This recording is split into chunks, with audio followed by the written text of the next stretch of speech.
Bro, heat resistant my ass. Look at that. This shit is like melted onto the bag. Like heat resistant formula. I'm so confused. This just says 100 milligram per serving. You open it, they finessed you. 1, 2, 3, 4, 5. Where's the other 5? No, it's 100 milligrams. And then it says that every piece is 10 milligrams. And there's only 5 pieces in there. Wait, hold on, fool. I don't know if they just finessed me or something. Hold on.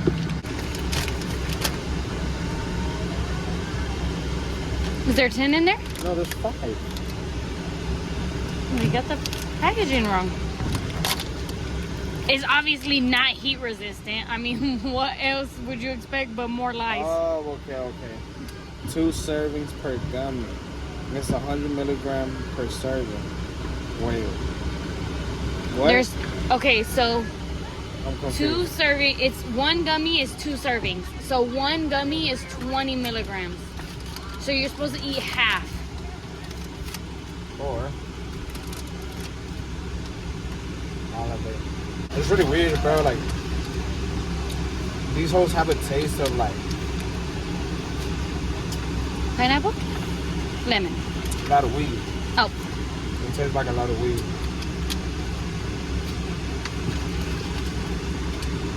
It tastes like my K-Pub King.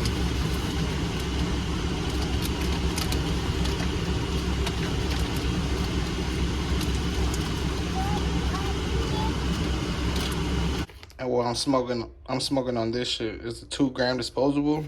Real shit, fam. I had to show you the back. A lot of people be talking shit, fool. That, oh, you smoking on some fake shit? Nah, fam. You got the fake one. You got the one that lights up. Bro, even my homie, fool. Shout out to my motherfucking nigga. He said, I showed him this hoe. He's all like, bro, they don't even make the 1 grams. Bitch ass nigga, how you gonna tell me, bro, if I walk into the dispensary? Did you walk into the dispensary? No. You fucking hit up homie over there in Cali and shit. Nigga, ice the fuck out. Bro, you got me fucked up. Homie iced the fuck out on fake shit. You know what I mean? Hell no.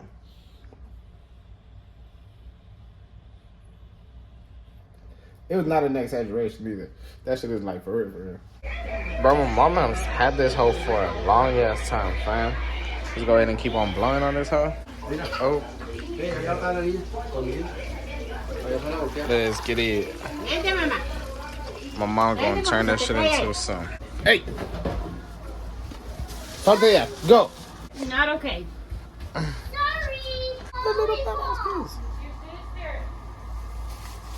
Go ahead and close the door real quick. So I ain't gonna lie to y'all, bro. There is a little taste in here that I'm not really rocking with, fool. The only ones that I do be fucking with a lot is gonna be the wedding cake, watermelon OG, and that's really the ones that like I fuck with. Those 2 strains out of all 10 I believe that there is. This one right here, I don't know, it was like a little bit burnt taste.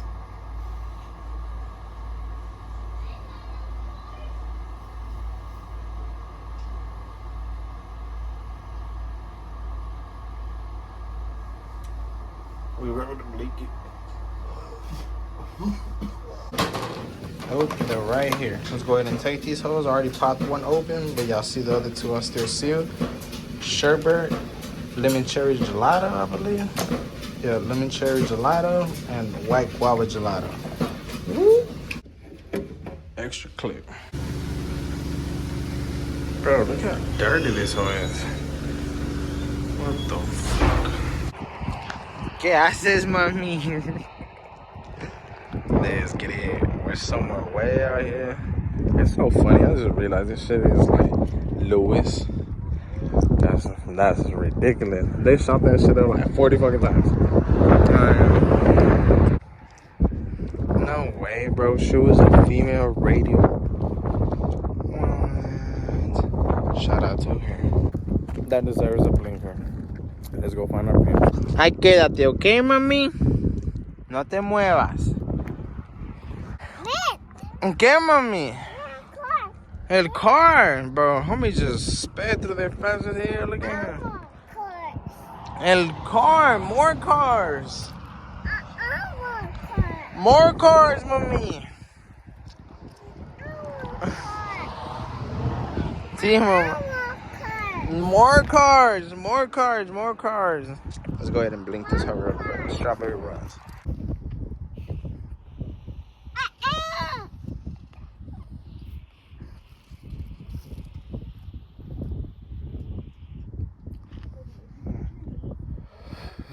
Look at the little treats and shit. Best treats that I have had in a while, bro. Little cowboy hats. What?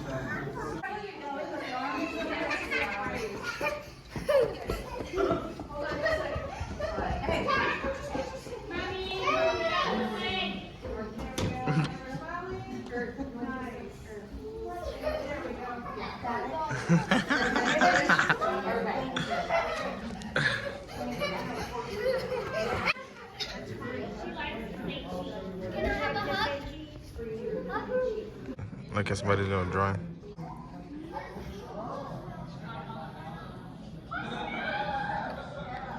I gotta be like really careful because I'm smoking inside of a college right now.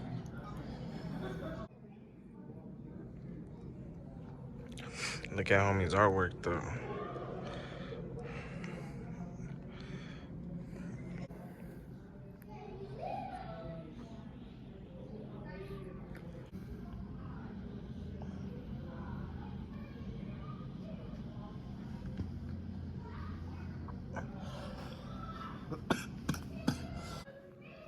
This is my outfit. Earlier I did have a green one on, but I changed it.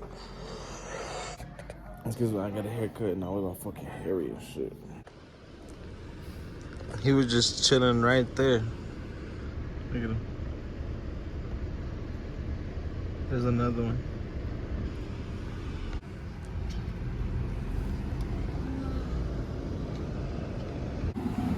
Damn man, homies just got some new tires on that hood. ¿Qué estás haciendo, papi?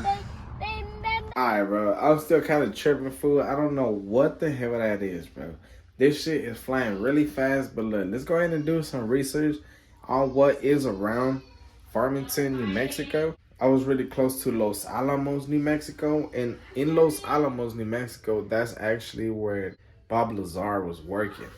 And in like around New Mexico area, bro, they actually do have a lot of stuff, bro. Now that I really do think about it, that's where the first nuclear bomb was made.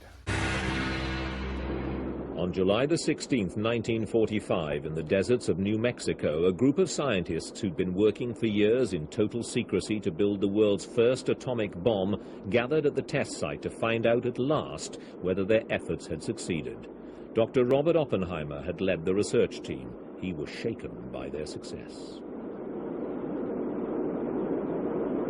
5, 4, 3, 2, 1.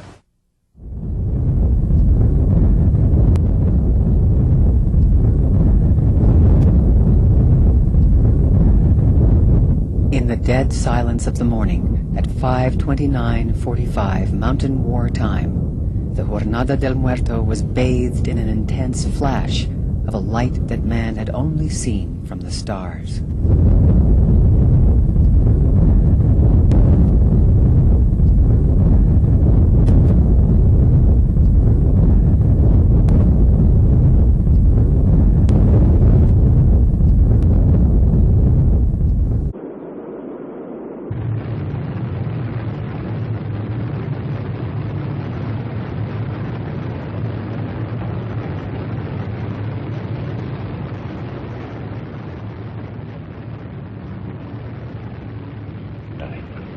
Remembered the line from the Bhagavad Gita, I am become death, the destroyer of worlds. We knew the world would not be the same. Few people laughed. Few people cried. Most people were silent. I remembered the line from the Hindu scripture, the Bhagavad Gita. Vishnu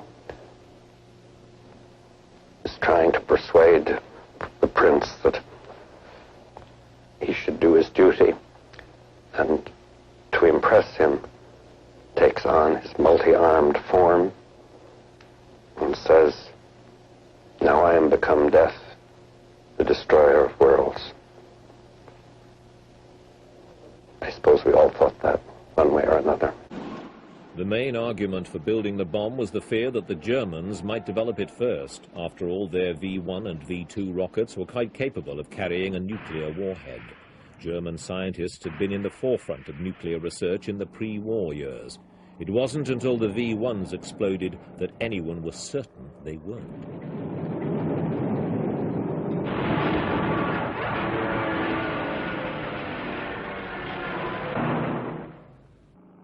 The scientists at Los Alamos, which became the headquarters for all American nuclear weapon development, didn't stop at the atom bomb.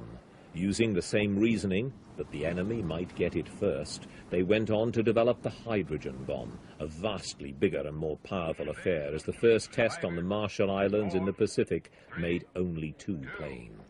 1.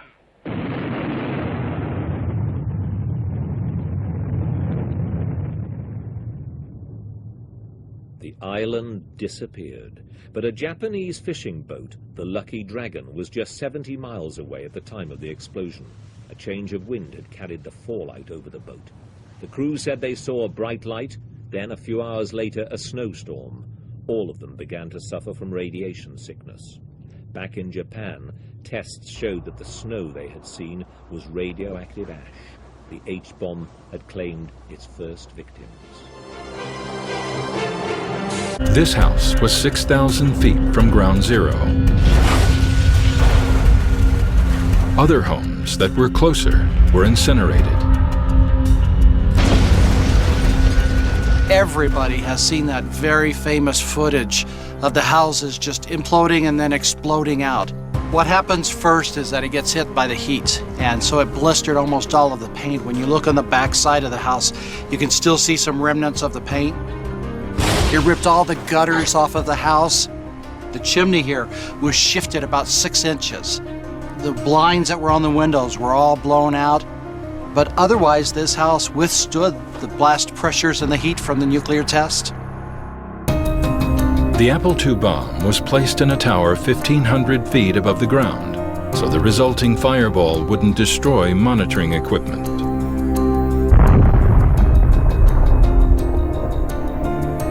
Technicians built small towns within the blast zone. Shops, gas stations, dozens of homes made of brick and wood. They called the small cities Doom Towns. Here, just before dawn, for the first time in our history, American homes will be exposed to atomic blast. Today, Main Street of every American city and town. We had all kinds of houses built, grocery stores, we had the electrical systems. Single-story homes, two-story homes, wooden, brick, block, and so on. Different distances from the ground zero to see what the effects would be from the blast and the heat. Inside the buildings, workers positioned entire families of mannequins who silently waited for the explosions to come. Let's see what would happen to a normal, average family. We had mannequins with all different types of clothing on, wool, cotton, rayon, nylon. The mannequins had a house at roughly 5,000 feet away. I had them sitting at the kitchen table, and we had a lean-to in the basement. The mannequins became some of the most famous participants of the tests. Those mannequins that had radiation content, they never got them back, but the rest of them that didn't, they took them back. What they did with them, I don't know.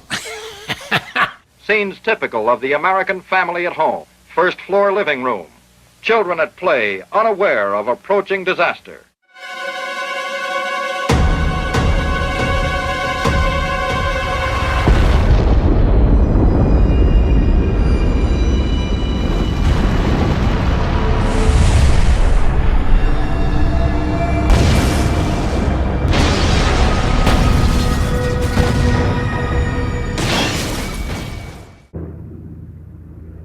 At 29 years old, Paul Tibbets was handpicked to fly the B-29 bomber. I had more experience with the B-29 than anybody. It was the biggest, fastest, highest flying bomber of its time. I thought, boy, I'm glad that they gave it to me. I can do it, and I will do it. And by doing so, I might take some lives, but I'll save many more. And that's the thought that ruled me all the way through. On August 5th, 1945, at an expense of $2 billion, the U.S. military unveiled the atomic bomb. It weighed 9,700 pounds. Because of its weight, it had to be loaded via a special loading pit. Just before takeoff, Tibbets had the plane's nose painted in honor of his mother, Enola Gay. The crew takes one last photo before takeoff. They're given cyanide pills in case they're captured. On August 6, 1945, the Enola Gay leaves Tinian Island. It would carry out the most violent act ever known. It was the most boring flight that I ever made because nothing went wrong. 12 hours and 15 minutes later, a fireball of death would drop from the sky. The sky in front of me lit up like nothing you have ever seen. And then wham, we got hit by that shock wave. Tibbets banks the plane hard to escape the blast. He has just 41 seconds to turn it 10 miles. The first shock wave registered 2.5 G-forces on the airplane. Yeah, that was a good kick in the pants. Tibbets wore welder goggles like these to protect his eyes from the blast. He realized he couldn't see the instrument panels in front of him, so he took them off. But there's something he couldn't escape, the radiation. He says he could actually taste it in his mouth. I was in the turn when that happened. Then I tasted it. And it was like biting on metal. I tell everybody it's like putting a piece of metal in your mouth and, you know, like a sucker. 22 tons of TNT would strike Hiroshima. In this rare film interview a week after the bombing, Tibbets describes what his eyes have just seen. We saw this cloud of boiling dust and debris below us with this tremendous mushroom on top. Beneath that was hidden the ruins of the city of Hiroshima. The temperature at the center of the bomb reached 120 million degrees. 70,000 people are killed. The war ended, but not the dying. Radiation sickness would kill thousands more. And I've been asked directly, would you do it again? If you give me the same circumstances, I would not hesitate. And I've never lost a night's sleep. 56 years after the U.S. dropped the atomic bomb, the debate continues about the merits of the mission, a mission that forever changed the face of warfare and showed what destructive force man is capable of creating. In Columbus, Kevin Landers, 10 TV Eyewitness News.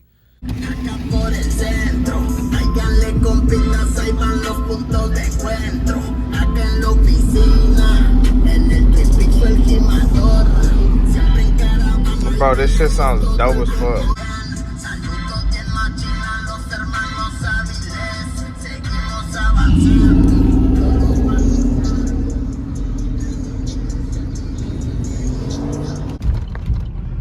Bro, let's go see what's up with Florida real quick. So I noticed, bro, that like people are like cruising around right now and it's like late as hell, bro. I'm talking about it's already like 11:20. People are still just running around. Homie right there, I can see this nigga was like sitting on his windows. Let's go see what's up with this home. A while ago when I crossed it over there, it was already like dying down, you know what I mean? I got a whole pre-roll with me. Let's go ahead and light this hole. Yeah, she took Raven to the hospital. You remember that time that you got mad at me in Colorado because I wouldn't skate with you? Mm-hmm. I was scared, fool, that like I could break my leg. My grandma says she messed up her wrist. Oh, well that's good. Yeah, at least she didn't mess up her fucking back. This hole is from the lift. Bro, this hole the other day, I swear to God, this hole was hidden. I found the edibles are starting to kick in, and them bitches, they're all like in my eyes. And I noticed that like, yeah, when they started kicking in, I was starting to like doze out. She gets me really high. They get me really fucking high. Like right now, bro, everything just looks like slow type shit. I don't know. And then you can like definitely tell that them bitches are like kicking in more and more. Bro. My little girl, the way she wakes is. Crime has gone through the roof. That normal crime has gone down. I said it's gone through the roof. Oh, and then he goes, I disagree with that. Because it's 12:31. He's like Kurt, like a little kid. No way. Hey, that's amazing. Thank you, Mr. President. One weird shit, bro, that I was just thinking about. Trump's uncle, he's John C. Trump. So whenever Nikola Tesla died, he was the one in charge of going inside of his room. Discrepancies in the FBI files and other files that I have. For instance, in one file it says that Tesla has 80 trunks. But for some odd reason, when Tesla died, it says in the FBI files that he had 30 trunks. So there's trunks that are missing. So I want to find out about that. On January 8th, 1943, at the height of World War II, a frail and reportedly penniless Nikola Tesla was found dead at the age of 86 in the bedroom of his suite on the 33rd floor of the New Yorker Hotel in New York City. But although the death was determined to be caused by a blood clot to the heart, there was evidence that someone had taken important materials from Tesla's safe and his rooms shortly before his body was discovered by a hotel maid. They wait 3 days before they go into somebody's room. So he could have been dead for 3 days. If the FBI or the OSS was monitoring him, they could have snuck in, they could have gone through his stuff, removed what they thought of as important documents. That adds a whole different spin to this entire story. In 1934, Tesla announced that he had perfected and built a particle beam energy weapon called Teleforce, which the scientists claimed could use concentrated bursts of energy to shoot down as many as 10,000 enemy planes from a distance of 250 miles away. Although nicknamed the Death Ray by the press, Tesla insisted that his was a device that could put an end to all war. But if the so-called Death Ray actually existed, as Tesla himself claimed, These papers are extraordinary. I mean, if I sound too excited, it's because I am excited. This is the Trump report, and it's signed by John G. Trump. And you're not going to believe this. This is President Trump's uncle. No kid. Yeah, it is crazy.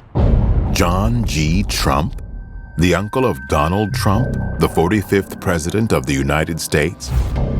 At the time of Tesla's death in 1943, during the height of World War II, Trump, a highly respected electrical engineer and physicist, had been working for the National Defense Research Committee, an organization dedicated to scientific research for matters of warfare.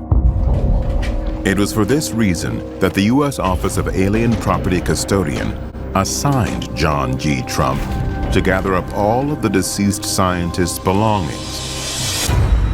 But despite retrieving what Tesla claimed were 80 trunks filled with scientific papers, Trump claimed only 30 trunks were found at Tesla's hotel.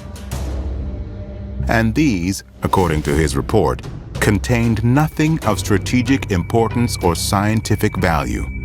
But how was this possible? Did John G. Trump lie about just how many trunks were actually recovered and the value of their contents? They boarded a plane to Boston to find Dr. John Trump of the Massachusetts Institute of Technology. Dr. Trump was now retired from the company he founded, High Voltage Engineering, but he agreed to meet me at the company office the next morning. In the spring of 1943, Dr. Carl T. Compton, who was then president of MIT, asked me to go to New York and examine the effects of Nikola Tesla. These were contained in an upper floor of a warehouse somewhere in New York City. And I spent a good deal of time examining one by one the papers, the books, and various other memorials that he had accumulated. But I was particularly looking for something which would be evidence of a secret weapon, which I was reminded by the agents, the two agents who were present during the entire time, was a matter of concern to the United States. In the course of this, I did come across a number of letters directed at the upper echelon of the British Empire, that is, I think, to the King and Queen, or perhaps just to the King of England, and also to the Tsar of Russia, explaining that he was the inventor of a secret weapon which had rather remarkable properties, and that he would be interested in entering into a negotiation which would lead to a disclosure of what they were. Of course, I spent a good deal of time looking through these papers, trying to find out what the nature of this secret weapon was. I think I had, although I don't remember it so very accurately, an idea of what its properties were. It had the capability of acting at a great distance, of being destructive to flying objects and things of that kind at a place which was remote from the source. But nowhere in his technical papers did I find anything which revealed an explanation of just how such a device could operate. I believe that you also opened another box, supposedly a secret weapon that he left at another hotel. Can you relate that story, please? Yes, when I had substantially concluded my study on the following day, I think that was a Saturday morning, I was reminded by one of the two agents that there was a box being held as a security for an unpaid obligation, and that this box was an item of considerable value and may indeed itself be the secret weapon, that it was armed and therefore it probably was not touched. Were you nervous doing this? I found it a matter of a bit of concern. However, I realized that this had to be done, and so we taxied down to this hotel. The agents identified themselves and their credentials to the assistant manager of the hotel, who led us to a room. This room was essentially empty except for a table and a steel cabinet against the wall, which was opened. I think perhaps he opened it with a key. The cabinet itself was empty, except on one of the lower shelves was a package, a box, a rectangular box of ordinary size, which was wrapped in brown wrapping paper. It turned out to be a highly polished box with brass clasps, and it looked more like an instrument case. And after waiting a while and listening a while and remembering that it had been there for quite a few years, I think it had actually been there for about 5 years as a security, I opened it. It turned out to be a Decade resistance box, manufactured by, I suspect, an American manufacturer, and something of value, but not great value, and certainly nothing ominous at all in its nature. So after Dr. Tesla had let the world know of his secret weapon, after he had written letters to the King of England and to the Tsar of Russia, offering them this weapon at a time when both were engaged against the Germans in World War II, no evidence or papers were found which referred to any such secret weapon. My report to Dr. Compton was that I saw no danger in releasing these papers and these relics to his heirs. Miss Musar had arrived too late to know who had opened Dr. Tesla's safe or what had been removed. And Dr. Trump had found nothing which he considered dangerous or a secret weapon. Tesla had been a naturalized American citizen for 54 years, so why were his papers seized by agents of the custodian of alien property? I suspect that governments other than those of the United States, England, and Russia were interested in the inventions of Dr. Tesla. Now, when you went to MIT, I believe your original intentions, if they may be so described, was to go into electric power types of applications. Is that right? That's right. I had become interested in the design of electric power machinery. And he has some wild ideas, but I've checked a few of them and they stood up. For 6 weeks I decided they were plausible and reasonable, and I abandoned the design of electric machinery and began studying the insulation of high voltages in vacuum and the acceleration of heavy particles to high energies. Nuclear is so powerful. My uncle explained that to me many, many years ago, the power, and that was 35 years ago. He would explain the power of what's going to happen, and he was right. Mama? We gotta wait? Mama? What did you just say? Mama? You have to wait for who? Mama? Mama?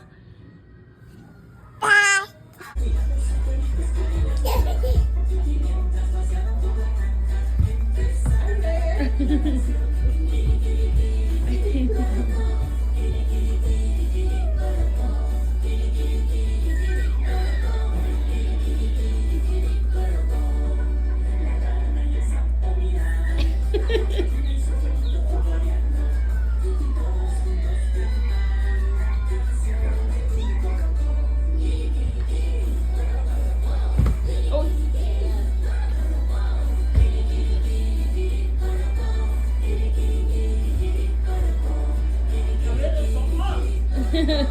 Mommy!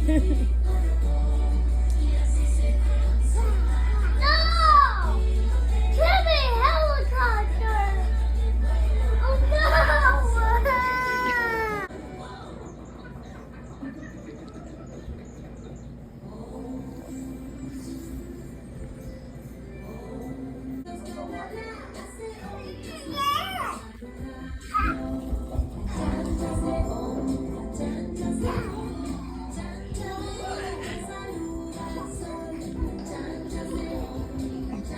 Fam, I keep finding cool shit.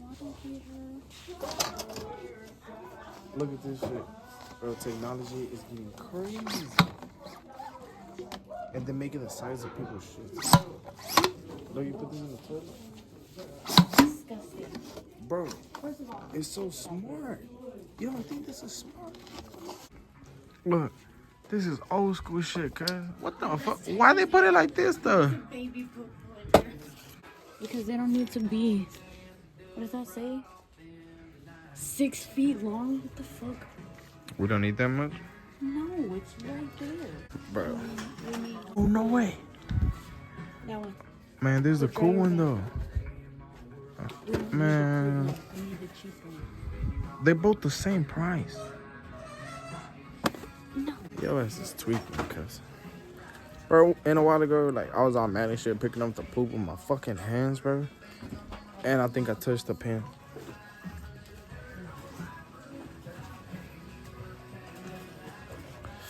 I was mad at that nigga, fool.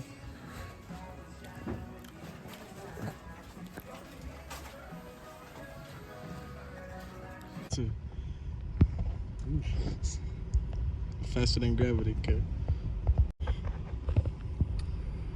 That was the strawberry rice. I was smoking this other one. It was good. You know, the watermelon OG. Bro, that shit was fire. I let Jordan hit that. Jordan's black ass. Yeah, how does he be smoking? He has a better job than I'm a snitch. I don't report.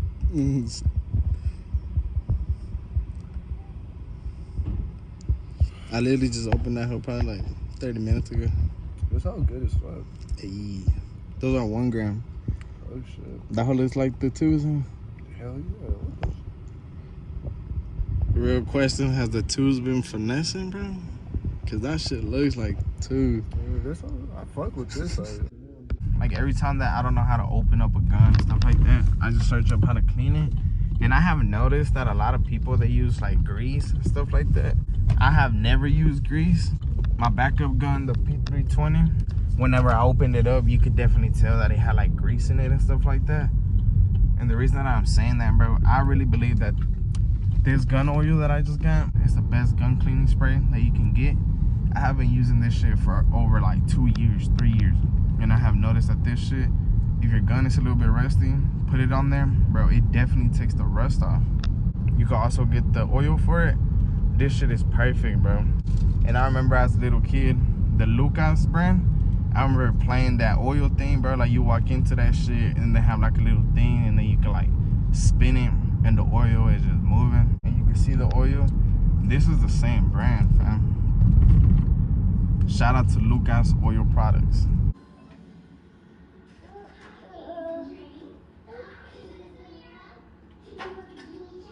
But look, fam, reasons why you should definitely clean your weapon as soon as you get it, because of this reason. Look how dirty it is.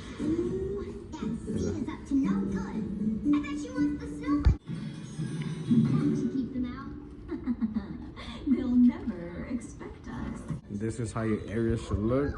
This shit, bro, is so you can have support on your elbows and it could be clean all around. If you really need to, you can put the gun right here. All of this, as soon as it's wiped. All right, so there's this one. This is so I can wipe it, and everything that's wiped is gonna go right here. After everything is clean, everything will get placed on this rack.